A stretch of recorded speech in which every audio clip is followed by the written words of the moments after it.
Hello, everyone, and welcome back to another podcast episode of LoLa Podcast. Today, we've got a treat.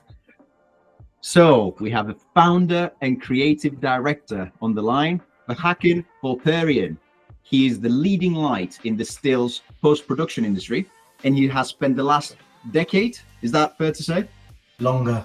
Longer than a decade. Well, working with some of the biggest names in the industry, global clients, including, this is a big list, so I'm going to go through it. We've got Disney on the list, Nike, Sky, Netflix, Channel 4, BBC, ITV, BT, Sony PlayStation, and the list just keeps going. So he previously represented the global retouching houses in Saddington and Baines and Happy Finish. And he was one of the first in the industry to incorporate CGI in stills post-production. And that's why he's been recognized by the LoLa, did I pronounce that right? LoLa, yeah. LoLa's 200 best digital artists worldwide from 2021 onwards. Like the moment he went in, he just never left. And in addition, he was selected as a judge for the prestigious D and AD awards, which he's going to tell us more about as we go through this interview. So Vahakn, I mean, just from that, everyone's got high expectations, no pressure. So I'll give the mic to you. Please tell us more. Nice. Well, so the Retouchers as a company only came into sort of the public eye from lockdown. So as you mentioned there, I was a represented artist, and then at the beginning of lockdown, things dramatically changed, and it was a surprise for all of the artists that were part of a collective. There was a touch and go moment there about whether I carry on doing retouching or whether I think about doing something else. But do you know what? I knuckled down and I thought, I'm not going to let this beat me. And so 2020 actually, while everything was in lockdown, actually became a point when I could develop the company, and that's how I started really. So I started pushing. So during lockdown, was it like because there was less filming happening, then the jobs for retouching as well just dried up as part of that? Was that what's happening in the industry?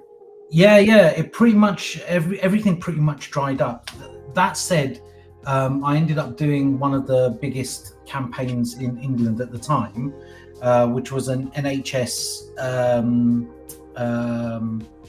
campaign about being better or eating better and feeling better. And I can't remember now; it's 5 years ago. But it was a really good fun campaign. There were loads of deliverables, and it was the only thing that was happening at the time. And you got billboard spaces no one saw, no one was out. But it ended up, if you go into your NHS, into your GP offices, and you see a picture on a bright color background, that's probably something I've retouched. Okay, well, that's interesting. So in terms of how it developed over time, so obviously you were in the retouching business, but then you had a bit of a challenge. And was that challenge only due to COVID, or was it the way the business was running, or was it anything to do with how the industry was moving at the time? Why did that happen? It was multi-tiered. So I was represented at the time, and they decided to change their business model, which is a really, really nice way of saying what happened at the time, which I can't really go into. So they changed their business model, and that kind of was quite frightening, because how do you run a business then at that point? Do you become a freelancer? I mean, I could have just jumped in and become a jobbing freelancer, which is quite respectable, and we use freelancers. So it was almost like a part of your business that was handling the lead generation just got cut off and disappeared overnight. Yeah, completely. So and at the time I was working, I bought like a secondhand, £50 desk from IKEA that I had to cut down because it was too big to go in our tiny bedroom. And I had the computer set up in the corner of the bedroom. So I woke up, the computer was there. I'd work on the computer, go to sleep, the computer's there. It was quite horrible, actually. And the kind of the tech I was working with back then was really kind of minimal. I had the computer and I had a scratch disk, and that was it. Okay. And then I started to I had to then learn how do you develop a business, how do you become bigger, and with that, how do you then use more and more equipment and stuff like that. So I had to do crash courses in what the cloud storage was, and servers. What does a server look like? How do I get one of those? And all of that kind of networking the house, because I didn't move into the studio here in Cambridge Heath until 2023. I've been here 2 years, 3 years. This is third year. So salesperson, business manager, designer, and also IT, apparently, setting up your own servers and cloud storage. Almost like the story of every single entrepreneur in the world when they go from doing what they do best to suddenly having to do everything. Yeah, I mean, you think about it, there's so many people out there that become, when you're trying to run a business, you end up having so many different hats, and you have to change hats quite quickly as you're going from day-to-day business. So you're the technician, then you're the manager, then you're the PR agent and web designer and all this kind of stuff. And I actually got quite a lot of recognition in quite a short space of time during lockdown. So there was one of my clients who worked at Channel 5 who, guy called Charlie's absolute fan of the way I worked, and I'm a fan of his, obviously. And he really helped and supported what I was doing at the time. And yeah, he got me more work within Channel 5 itself, which was excellent. But then I had to, deal with all of that, all that extra deliverables, the workload of it. And I realized that I needed a salesperson at that time. Would that be to generate leads, or would that be to deal with the accounts and you continue doing the work? To straddle both of those aspects. So I put the word out to my contacts, because I've been in the photography industry since 2000, since 1999 or 90. Wait, when did I graduate? I don't know. Was it 97, 90? I don't know. It was late 20th century. I had someone say that to me a few years ago. Oh, right. So you graduated in the late 20th century. I was. Wow. Yeah. That's well deserved. Whoever made that comment. I hope it was through a digital meme, so it didn't actually happen. Yeah. Oh God, it was. Thank God. Yeah. Oh.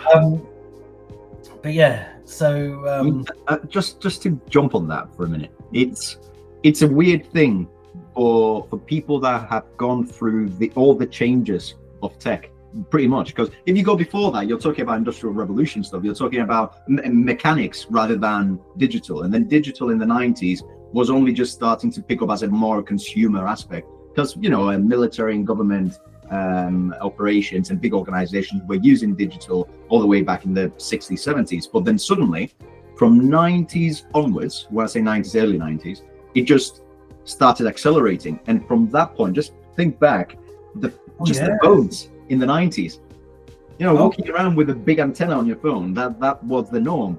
And within 20 years, 25 years, we're now talking about AI and your smartphone, which is more powerful than the computer that sent Apollo 11 to the moon. How ridiculous is that? It's insane. I remember when I was an assistant, so I started off as a studio assistant and photographer's assistant. And I was really lucky at the time. I wasn't as lucky as the assistants in the 80s that used to fly off somewhere and they do one day shoot in the Maldives and spend 3 months somewhere. But is that what you're told when you're getting into the industry? That's what you're walking into, and then suddenly it's not. It isn't. No. But I was lucky. We still had trips and everything. That was really good. But I remember I was out in the there were loads of places around the world where people did catalogs, and I was lucky enough to assist a couple of catalog photographers. And I was assisting this guy, and we were in Miami. And as we were coming onto the beach one day to do our shoot, there was a different crew coming off the beach. And, I was lugging all the film bags and the cans and the backs and the Polaroid. And, I'm lugging all of this stuff from the van to our space where we're going to shoot. Is this on sand? Are you having to walk on sand? Yeah. It was you're going to get sand in your kit. There's no point in worrying. Anyway, so I'm carrying all this stuff, and then as I'm carrying this stuff, I see the assistant of the other photographer walking away from the beach, and I'm like, Jesus, what's he carrying? And he was carrying essentially he was I was just trying to see if I can find a hard drive, but I packed them all away. But essentially he was carrying like a big version of a desktop hard drive. Okay. Just like it was about this big, but it was on a big strap, like the old school Walkman. Oh yeah. Was that a camera, or was it actually a hard drive? No, that was a hard drive, and I was like, "What's that?" Oh, okay. So they were digital, and you were running on film. Okay, I get it. Yeah. So I was like, "What's that?" And he goes, "Well, this is the whole shoot." And I'm like, "What do you mean that's the whole shoot?" I couldn't work out what had happened. Yeah. How do you get the picture from the camera into a box? While we're there working out, the color measurements and how to tweak the transparency processing to shift the color. They're like, it's digital. We just auto tune the color. Actually makes me uncomfortable, to be honest. Like thinking at the transition between film and digital. Obviously, there's a lot of benefits to it, but wouldn't you feel uncomfortable going from something you can just look at and manipulate by hand to something that you can no longer touch physically, and it's in a shoebox, which if you go and drop somewhere, suddenly you've lost everything. That straight away makes me uncomfortable. But just to think how we went from film to digital, and now within 3 years, all film was gone and it was only digital, and then it was just an upwards trajectory of quality, resolution, color grading. It just became so much more. Well, the problem's changed. So when we were dealing with analog stuff, a lot of the issues that we were having were chemically based, and you had to really know technically what was happening chemically when you were processing and clip testing and pushing the film, pulling the film, that kind of stuff. So you really had to be quite color savvy. So on the list of hats, we need to add chemists now as well. No, luckily I wasn't doing the processing, thank God. When I was at college, I'd work in the darkroom, and you'd know all the photography students because on a Friday night we'd be in the pub and we'd stink of fish because the chemicals would have a fishy smell. Anyway, you're either a fisherman, or a photography student. It's one or of a scum student that doesn't wash. One of those. I think I know what I'm going to call this podcast episode now. I'm going to say the fishy smell in photography. There was a slight aroma. Anyway, it moved from chemical-based problems into color loop problems. So people would work on their computers, and they'd have their printer and they'd have their camera, and that would be their own personal color loop. And then they would then have to supply this digital image to a printing company to go and print it for Condé Nast. They'd have to go to Condé Nast to print out magazines, because back then people were really actively looking at magazines. And then you wouldn't know what the color situation was the moment it left your color loop. So there were loads of different color loops. Each printing press had its own color rep. So the way color profiles work, if I remember, bearing with me. Everyone in the comments right now is going crazy. He's talking rubbish. Yeah, please. If I've got it wrong, I've got senility. I'm 50 now, so you'd have a color profile for the printer that would mimic a color profile for the paper, right? So okay. But how does that work? Because you've got you're talking about the actual digital version of it, and then you're talking about the monitor that you might be using to essentially go and test what you're moving with. And then once you transfer it to a different computer that's going to go through a printer, you're talking about the different papers, you're talking about the different printer, you're talking about the different, I don't know, inkjet or whatever other jet that you might be using. So those are all variables that you can't control. So how do you do QA at the end of the day? So it ended up that people were printing out loads of proofs at the time. So the best kind of proofs were certified proofs. So I don't know if you remember on printed objects, there would be little color squares. Oh yeah, yeah.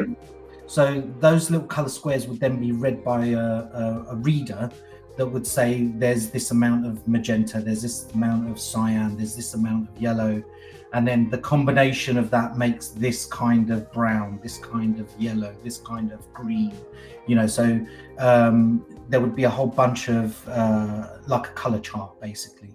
And when it goes to the printers would read that color chart and set their profile to those colors to mimic that paper. Okay. Because the paper that comes out of a printing press, your proofer machine, is mimicking a printing press paper. It got really, color loops were insanely complicated, and if you knew your color loops.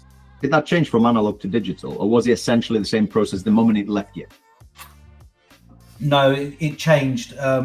It changed because when it was analog, you basically handed over the film, and you would say, "Go print that," and they would go and print that. Because with transparency, predominantly was shot on transparency. That's what it would look like. And if you printed it as if it was neg and you were printing a print, you'd send the print. And so the printing press would have a physical copy of what you're looking at. Okay, fair enough. Yeah, so they'll try and match it before they do like the batch job of printing. So when it turned into digital, generally people weren't sending out proofs in the beginning, so it was all random. You didn't know what was happening. Luckily, we've gone past that now. Luckily, most screens now are fairly consistent across the board. When you're dealing with even mobile phones now and laptops, there was a time when art directors would be looking at work on laptops, and the angle of the screen would affect the color and the contrast. And you'd be like, why are you looking at a high-res image on a shitty laptop? Do you know what I mean? Are we professionals or not?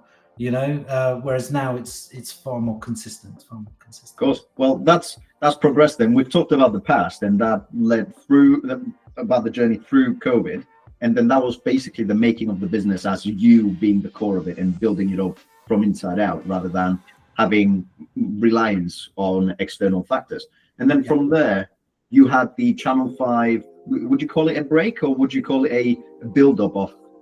No, it was a break. I think it was a break. It was a guy, Charlie was someone that I'd worked with a couple of years previously. And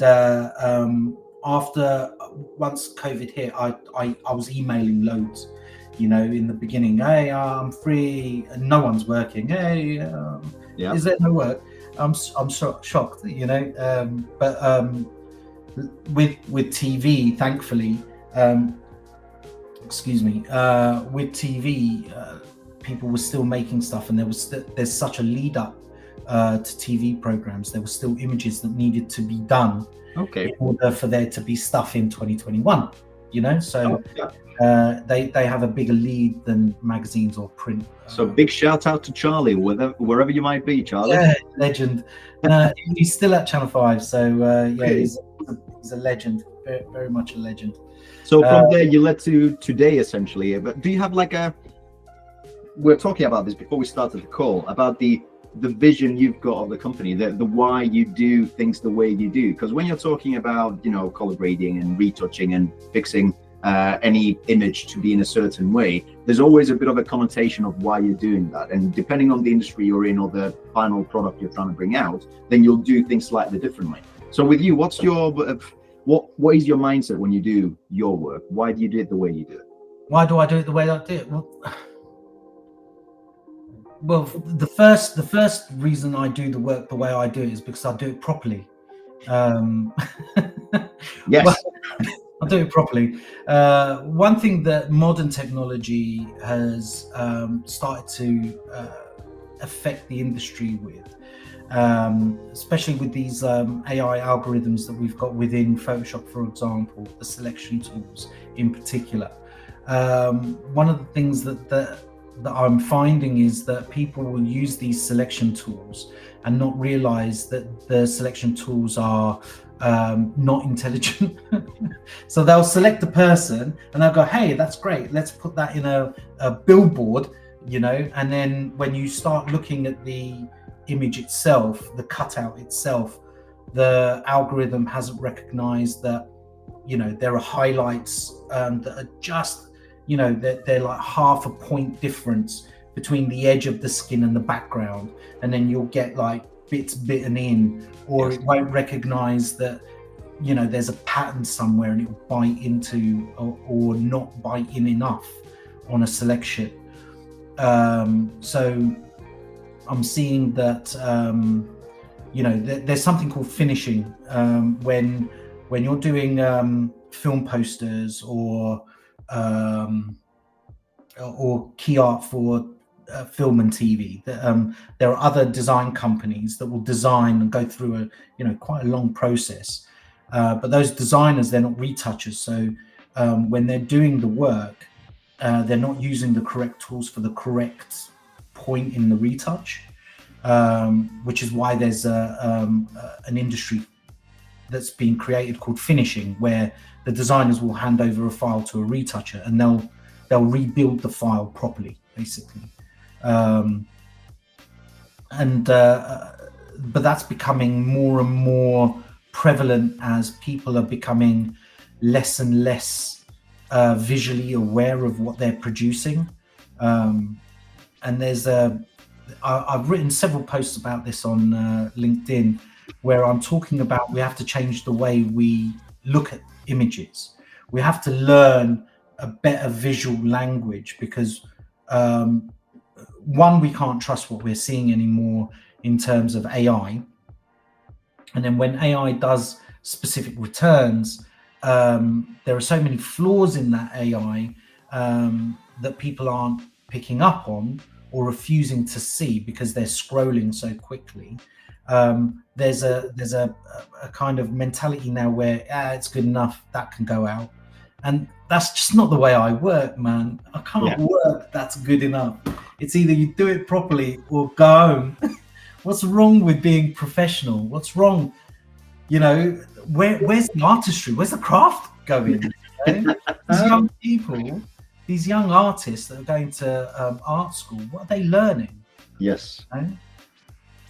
How are they accepting it's good enough? How is that? How are you a creative if it's good enough? Well, actually, that's quite interesting, because I was having this discussion with someone else on this podcast, and we're talking about how with the tools of AI, and especially when it comes to generative AI, the stuff that you work on, people are so much more capable now without any expertise, just by having the tool available, that they don't have the expertise to actually judge the result for what it is. So you end up getting a lot of mediocre style results coming out, not because AI is not good enough for what it needs to do, but because of its nature down to how it's constructed. So a way that it was explained to me is that when it comes to AI, the way it works is that you feed a lot of data in the back, and the data that's really bad and the data that's really good almost normalize in the result. But when you get someone that's not a specialist in doing what you do, and you give them that tool, they go from the really bad to average. But average is not good enough when it comes to an expert in the field. Exactly. So exactly. You'll sit in front of that result and you'll be like, I see what you've done there, but that's wrong, this needs fixing, that lighting is not right, etc., etc. Whereas the person that's not an expert and they've used that tool, suddenly they're so much more capable from their less than mediocre approach before, that now they're thinking, yeah, that's good enough. But when it comes to students, it shouldn't be that way. They should, like you said, understand why it is the way it is. Exactly. That kind of critical study about what the image actually looks like is slow. I don't know why, but it's starting to fade in and out.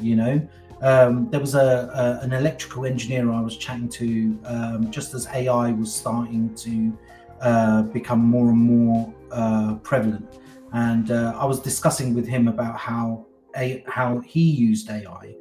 And he was saying that when it comes to electrical engineering, he was developing, he was essentially checking his electrical engineering through AI. So he would take the boards that he'd created, feed it into AI and say, is this correct? Are there any flaws? And then AI would point it out and he'd fix it. But he said, what we used to do is we'd give that to a junior, and a junior would have to check the circuits, right? Okay, yeah. And the way you become an expert is by going through certain processes as a junior. You have to know how to change the bins. Do you know what I mean? In order to know what goes in the bin. Yeah. Does that analogy make sense? Maybe it doesn't. Well, it makes sense for people in the industry. I'm guessing people have never seen the software running or seen what a bin does in the back end and what stuff is in it, then you wouldn't know. Well, that's actually the point, isn't it?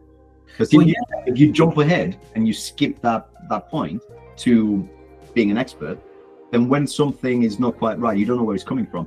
Because it's a black box before that. Exactly. You need to start off as a junior. You need that midway level, and then you become the expert.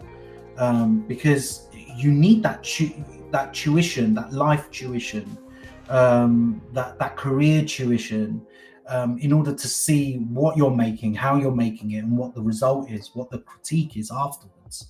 Because when you're dealing with commercial imagery, there's external critiques that have a profound effect on the way you work. And if you're creating stuff as an artist, just as an artist, there's an internal critique that you have to go through, right? And you can only get good at what you do through those critiques. You need to hear those critiques in order to develop. You can't just go from nothing to, hey, I've just created Coca-Cola. Like, look at Coca-Cola's Christmas ad. Who made that? I've seen it this year. They did the holiday is coming, but the trucks keep changing size. No, seriously. But they're the main character of the thing, and they're changing size, they're changing dimension. They look like they're sliding on the ice instead of driving on the ice. Was that a facepalm moment for you when you saw it? Yeah. Where's this industry going? I think there's, one thing that has to be said about AI is that I can see so much potential in it as a creative tool. It can slimline the workflow. It can help in so many different ways. But I think people are seeing it as a full stop in the creative process, where you just type it in and it comes out, and that's it. You don't have to think about what you've produced after that. And I think that's going to be detrimental. But I think we might be leaning towards a framework failure on it anyway, because as people are producing these AI images, they're all kind of looking the same. They've all got that kind of Mid-Journey vibe. If they're not looking like Mid-Journey, then they're looking like Sora. And when you're looking at the AI video, it's kind of like, that's clearly in Nano Banana. So they've got the signature on the way they produce, essentially, because of the different tools that you're using. But really, the goal for these would be, if you're able to recreate reality-looking videos, then at that point you've hit your mark. That's where you are. If you're approaching it but you're not quite there, then you're not able to go from the peak of the mountain and then go left and right depending on what you want to do. So I think today that's the race, isn't it? They're trying to get to a point where everything is consistent, everything is color graded, sizing within the scene is like reality, but the amount of computational power that requires, it's almost like you're simulating reality, isn't it? Yeah. I think there's, I'm all for that. It's like I'm all for AI making life a hell of a lot easier and developing different styles of artistry and stuff. But don't negate artistry just because it exists. There's also something that I think that we're seeing now is that there's starting to be a lack of collaboration when people are dealing with AI as their main as the main output. Yeah. So you've got one person essentially putting in prompts and essentially saying, I can't get AI to exactly do what I'm doing. That'll do. The that'll do thing, right? Maybe I won't use the fishy smell in photography. I'll maybe that will do. Good enough. But it's kind of you get to a point with AI where you can't collaborate with it. It's not a collaboration with AI. So as a director, I used to do a bit of filmmaking back in the day, and there's a collaboration when you're talking to an artist or the cinematographer or the grit or whoever it is that you're talking to on set. There's a collaboration about how to do something, problem solving. Think about what everyone's there to create that one vision, right? And I don't think that there is that you can't have that with AI at the moment because it's not collaborative.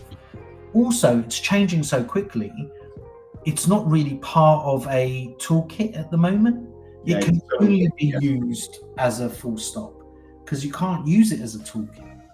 Yeah. I find that so agitating. I want to be able to come up with a bloody workflow. Yeah. It actually stops. You're right. It stops the team collaboration. Like when you've got a team, each one of the team has their own task of how to do it, and when they collaborate, they affect each other's decisions as well. It's almost like they pull you into line into the result that we're trying to produce as a team. Whereas if you're on your own, because you can't really collaborate, because AI is like a one location to try and do everything, rather than I'm doing something, can you assist me on this? Yeah. Done. Now I touch up and then move on to the next person. You can't do that at this moment in time, at least. But it might be on the way. It might be on the horizon. I hope it is. I think there's a lot of AI artists or artists that I speak to that are using AI in their day to day, and most of the frustration that I hear from them is that it's not collaborative. So you can't turn around and tweak a tiny bit, because you try and tweak a tiny bit, AI will re-roll the whole thing, from scratch. It's the whole thing is re-rolled, and that tiny thing then has an effect on everything else. And there's another thing that's happening now. I think it's with Nana Banana, where as you're changing one aspect of it and it re-rolls, the actual quality lessens, even though it's churning out a 4K, let's say, picture. When it re-rolls, it actually JPEGs a little bit and then JPEGs more on the next roll, and so it starts to deteriorate in its quality. So there are issues across the board, and that's why it's frustrating, because it's not a viable tool yet. What's interesting in that? I was actually playing with some generation on a thumbnail for a video, and I noticed something similar to what you're saying there. And I think in the reason it happens is because it's using the whole image as a reference point rather than splitting it up in layers. So every time you use changing one of those layers, because for you as a creator, you see a person that you've overlaid in front of a background and the lighting between them is different.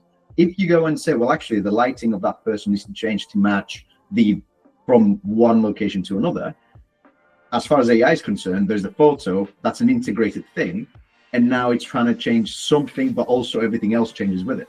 Whereas if it was a layered approach, you'd say layer number 553, which is the person, that layer now needs to change in this way. Nothing else gets affected, and it separates it a bit more. But it's not how it is today. It's not, like you say, it doesn't integrate in that kind of tool set. It's its own little black box of thinking. Yeah, there are so many like there's so much potential to it, and then there's so much crap with it. I mean, the billions and trillions that have been sunk in it will make it work in some way eventually, whether we want it or not. You know, it's kind of, I hear a lot of people are talking about this AI bubble bursting. And you know, just like the internet bubble burst, you know, there was right at the beginning of the internet, there was a company that was similar to Amazon, and it got sold for like $4 billion at the time. Yep. And then about 8 months later, it was worth nothing, you know. And I think that maybe that's what's going to happen with AI. We've got everyone's like so excited about, hey, look at what everyone's job is done. You know, the clickbait bullshit that they throw out, and I hate it. Hey, your job is at the risk of sounding like a dinosaur. Look at all these kids. Yeah. Back in my day, there was quality. Just to, but it's kind of, you know, you get this clickbait stuff. But I think what's going to happen is eventually, at some point, we're going to have it working as part of a workflow properly, as a tool, rather than how people are using it at the moment, which I think is more you know, glitz and glamour, rather than the actual practical effects of it. Because, you know, I can only imagine the kind of comments Coca-Cola had with their ad. You know, the streams of comments that they must have had. They have that visibility as well. It's not like they can hide it. It's out to essentially most of the population of the earth. They will see it one way or another. And then in terms of the experts in the field, they're like, what is that? What is that? They're nitpicking it because it is.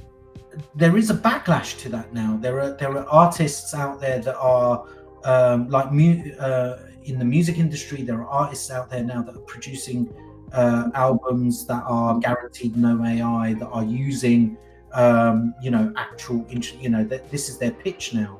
And look at the Apple logo, the new Apple logo, the spinning Apple logo, and how much they made out of that being, you know, this is glass that's been lit and filmed, and you know, there's a team of people there that are working it out, and you know, that's beautiful. And then you've got these Coca-Cola ads that are just, how do you amend them? You know, how do you amend the AI image with, you know, they're like, oh, there was a years ago, there was a DVD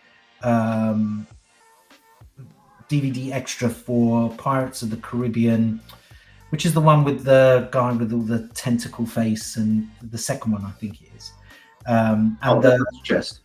Yeah, Dead Man's Chest. So in the DVD extras, they're talking about the subsurface diffusion in tentacles, right?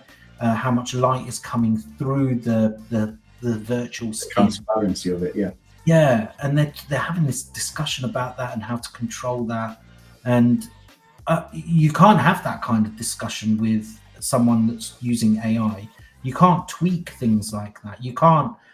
It's not easy to tweak something like that, because you try and type it out, you get a whole new role, and then, you know, it's not the same movement anymore. It's something that's kind of the same, but slightly. Do you think this laziness also has something to do? No, the other way around. Do you think the quality of movies in terms of the CGI stuff?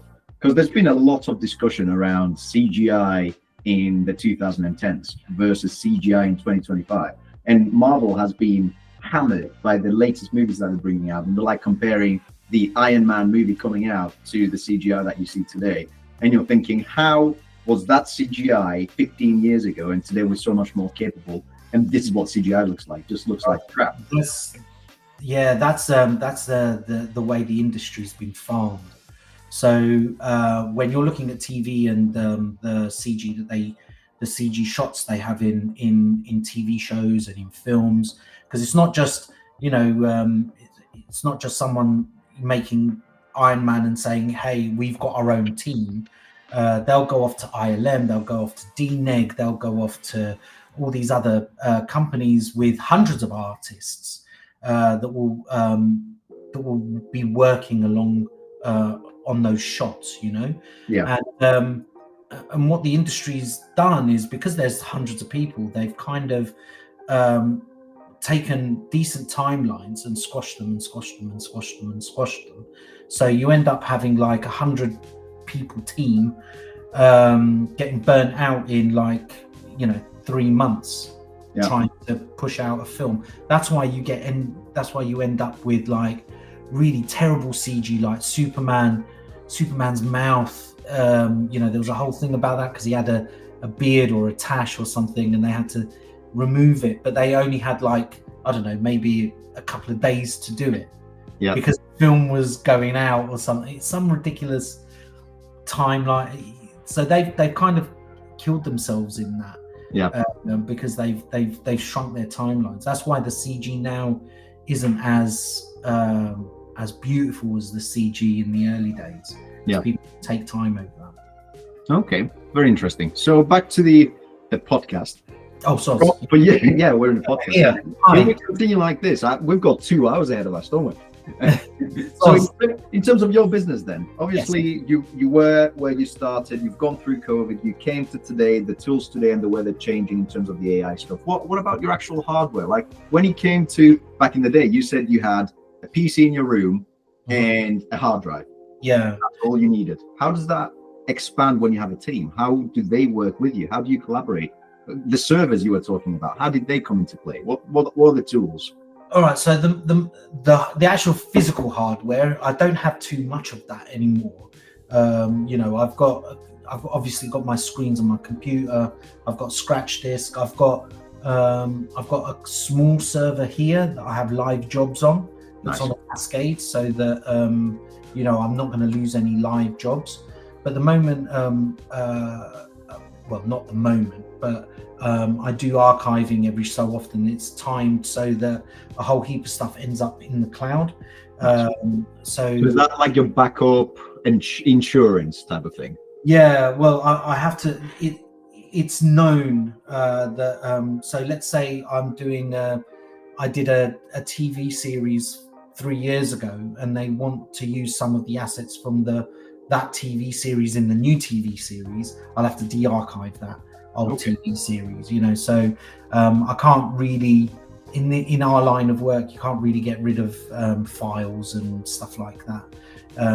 So yeah, I end up with like the server I've got here is that's 30 terabytes, and I think I'm almost full on that, and that's just live jobs. And I've got on the cloud, I think I've got almost the same. I think I've got almost 30 terabytes, but that is edited. So like I'll get rid of old files, you know, because you save out multiples of files, but then you've got the final that ends up going out in public. That's usually the one I keep, and everything else gets binned. Do you have a midpoint as well? Because you've got the live data, but then once you push out, maybe you've got a customer that comes back and wants retouching. So at that point, do you keep it in live until a certain period, or do you put it in a midway point before you completely archive it? So basically, I move live folders. Once a job is signed off, I'll leave it on the live section of my server for about a month, and then I'll move that into to be archived. And then when I get a bit of downtime, I'll go through to be archived section, where I'll whittle down those working folders. You know, I've already set the folders up so that you know, when I'm working on particular images, as the images, even during a live job, as the images go down the comment rounds, I'll dump them into a second folder that will be like trash this when you're done, you know, because you can't trust the live job, because I've been in live jobs where you're on round 15 and the client then turns around and goes, oh, do you know what, I really liked round 3, and you're like, okay, thanks. And you have to bring back that. So you have to keep all of that. So yeah, so once I've gone through to be archived, I'll whittle that down, and then at specific points. So it'll be quarterly. I'll throw some files folders up onto the cloud to be archived. And generally I do a heavy upload when I go on holiday. So leave it running until it all uploads, because that's the big bottleneck, isn't it? There's a very large amount of files, but it needs to go through that upload process. So just give it time, basically. Yeah. Okay. Yeah. This summer I uploaded 10 terabytes. And yeah, I bet your ISP was seeing the electric bill just flying. Yeah. Oh. Well, yeah. So I just let that run in the background while I was on holiday, and then I got back, and there's that moment where I spent about 2 weeks like checking and double checking that it uploaded correctly before I deleted everything here. That level of paranoia and fear. That's the right way of doing it, because you don't want to be on the other side of the line, do you? Yeah. Where you've not taken enough care and suddenly 2 months worth of work just disappeared. Exactly. Do it properly, kids. Do it properly. Hey, I'll take that photo as a still, and I'll be like, do it properly. Oh. I actually, I was going to set up a TikTok channel. I might be too old for TikTok, but I did an intro video where I'm just standing there like this with my hands like this, and words appear. Do it fucking properly. And the sound of a choir. Physics thing. Oh, mind blown. Yeah. Well, in terms of your work, then we've spoken about the past, we've spoken about the present. We talked a bit about, touched upon AI and how the industry has this danger of becoming essentially lazy and doing things too fast for quality products to be coming out. What are for you and your business, what are the challenges and dangers you see coming up, or the opportunities and potentially somewhere you can embed yourself early that you see, and how you're positioning yourself for them? That's like the final question that I always leave people with. What are we looking like in 3 to 5 years time? Well, the challenge and the opportunity is definitely in the hands of AI. I think that's definitely the big hitter at the moment, and the only way I can see it being viable is if it becomes part of the workflow, as opposed to this thing that people use as a full stop. Hey, I'm creative, here it is. So it needs to be used as part of the workflow. I think that as industry leaders are using it and understanding how the foibles in it, because I've been in situations in the early days of AI where it's like, it was the same as the early days of CG. Well, why can't you do it dead quick? And it's like, well, you have to go through a process, and the process is like this, and the pitfalls are these. And I think the clients need to learn what the pitfalls are, so that when they're going down a particular creative road, they make the right decision. So that's how I see it going. That's how I see the utopia of it would be having several creative routes, and the client would choose, okay, well, if we go down this road, what's the cost and how long does it take, and what's the outcome going to be? If we go down this road, and break out a creative kind of costing based on that. Because you have that now, people are asking me, should we build a set? So there was a conversation I had at some point last year when we were talking about doing I'm a Celebrity, Get Me Out of Here. I did the pictures for it last year and this year, but last year we had a conversation really early on in the process. How much does it cost to create a CG jungle? Can you do? First question was broccoli. Well, the first question was, can you do it in AI? And there's no, it's a fever dream. AI is still a fever dream when it comes to that kind of fractal thing. Yes, yeah. So we knocked that out there. Then there was the cost of how much does it cost to create a CG jungle, which is quite a lot of money because it takes quite a lot of time.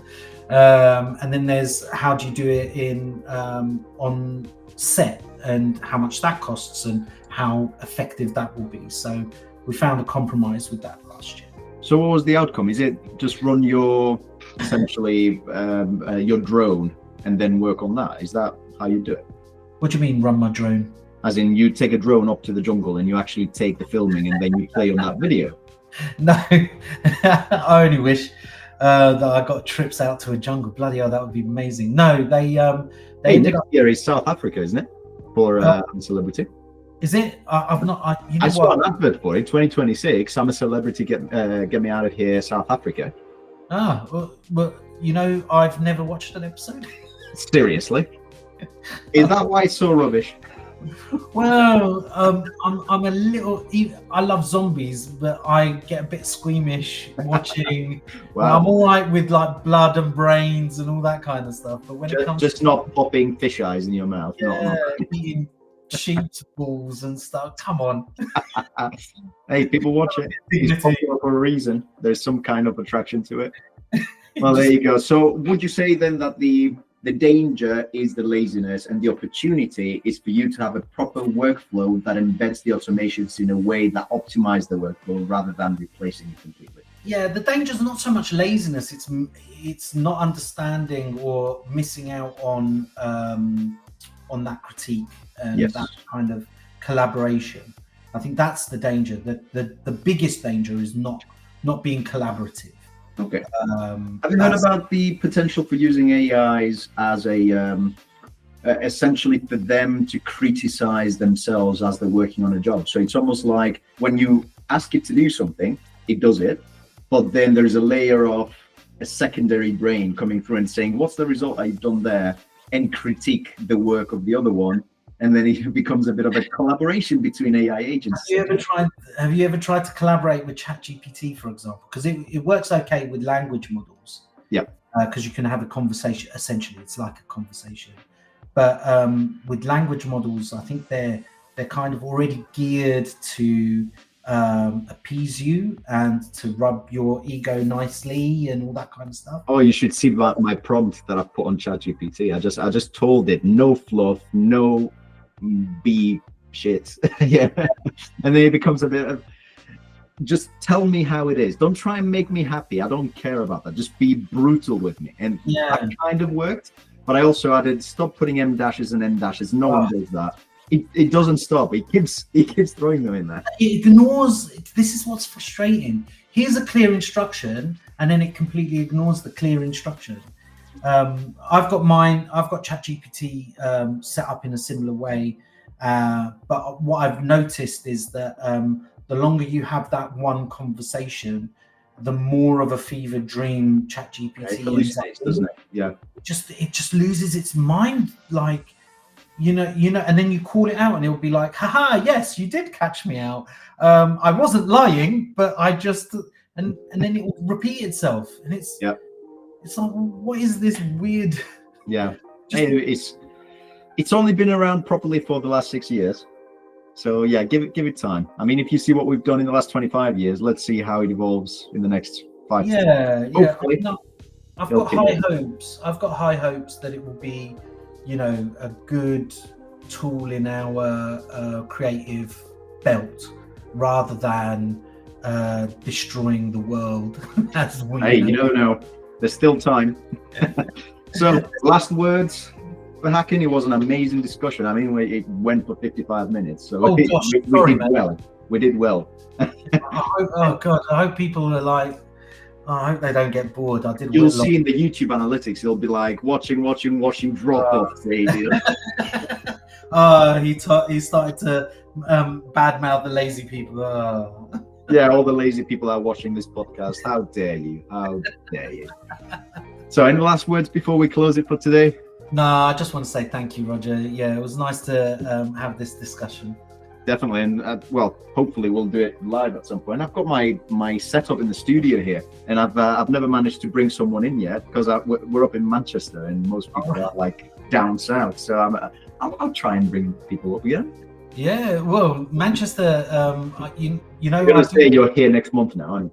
Well, no. I've been trying to get up to Manchester. I do occasionally. I do some stuff for Factory International. That the big theatre space. Oh yes. And creative space. So occasionally I do a few bits of artwork for their exhibitions and plays and whatnot. let me know, and we'll try and arrange it. I will do, definitely. Amazing. Thank you very much for Vahakn. Thank you everyone for waiting 55 minutes to watch this. Well, good luck. I hope it works out this one nicely. Definitely. Thank you very much. Enjoy yourself. I'll speak to you later. Bye-bye. Bye. Do I hang up?